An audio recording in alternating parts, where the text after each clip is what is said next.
For 15 years, I've lived with fibromyalgia and chronic fatigue, not from a wheelchair or headed there, not with drugs or pain management. I'm an overcomer. My mentors are overcomers, and I love a good story of an overcomer. Nowadays, you'll find me training for triathlons, leading a boot camp 3 days a week, and doing yoga 3 days a week. What is my secret? Daily, I choose to intentionally create the best life possible. I'm here to challenge you to live intentionally as well. Growing up, I loved being active, and baseball was my sport. I loved to hear the crack of the bat when I hit the ball, and the smack of the ball in my glove when I stretched out for a line drive. Down on my knees almost every play. I was a pretty scrappy player for sure. My dad would always say, "Stay on your feet," but down I'd go. Nothing was going to get past me. I still have that same tenacity today. Instead of the baseball field, I'm fighting to stay on my feet and make the next day count. Until recently, my friends and family didn't know the severity of my disease, and they didn't know how much I hid and how grateful I am just to be out of bed or off the couch. They didn't know how much I struggle with my memory and all the things I do to cope. Things that have become natural for me but would drive a healthy person crazy. They didn't know about my racing mind and how hard I work to concentrate or to focus. As a young woman, I joined the Army, looking to pay for college with a GI Bill.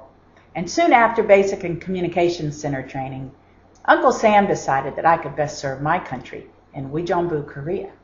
In 1975, South Korea was extremely impoverished, still recovering from the ravages of war 20 years earlier. Words cannot describe leaving family, friends, and America with all of its amenities to face life 20 miles from the line that separated us from North Korea. Making things even harder, my granddaddy died right before I flew to Korea. With a newfound relationship with God and the same stars in the sky, I leaned into the challenges, and those 13 months became some of the best in my life. What a privilege to witness a country in crisis yet overcoming. These were my kind of people. They just kept doing what they knew to do, work hard and persevere. And what doesn't kill you makes you stronger. However, the most critical thing they do is to focus on their goals of seeing their country recreated as a thriving and blessed, united homeland.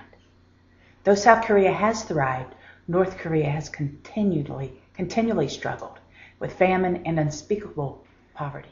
Do you think the South Koreans know what delivered them out of poverty? I assure you they know and are ready to pass it on to their cousins. As I overcome the day-to-day struggles against fatigue and pain, I'm assured that I know and have what it takes to thrive until the end of my days. I don't give up and settle for the doctor's protocol. I don't buy into pain meds and the muscle relaxers that talk to you at night hoping to lure you into their world of addiction, or the sleeping pills that only prolong a state that is not still peaceful or recuperative. Instead, like a South Korean setting their intentions on peace and reunification, I set my intentions on living well. Sometimes this means training for a triathlon. It helps me feel alive and restores me to vibrancy. My goal is to finish well. If you want more info on living well or have questions, write me. For a list of the top 10 tips to living with fibromyalgia, you can write as well.